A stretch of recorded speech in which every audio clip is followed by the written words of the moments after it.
আপনার স্বাধীন দেশের মধ্যে 10-11 লক্ষ রোহিঙ্গা আপনি ঢুকিয়ে দেন এবং তাকে আপনি সরাইতে না পারেন, তখন আপনার সার্বভৌমত্ব আর থাকে না। 10-11 লক্ষ রোহিঙ্গা এখন অলরেডি 14-15 লক্ষ হয়েছে। তাই জাতিসংঘ প্রস্তাব দিয়েছে যে একটা করিডোর হলে ভালো হয়, এবং করিডোরের প্রস্তাব উনি দিয়েছেন।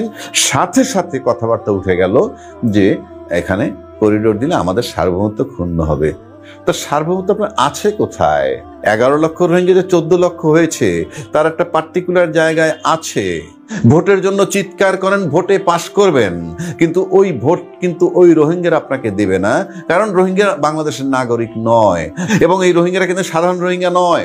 তারা কিন্তু সেই দেশে আরাকানদের আর্মির সাথে লড়াই করে টিকতে না পেরে তারপরে তারা এখানে চলে আসছে।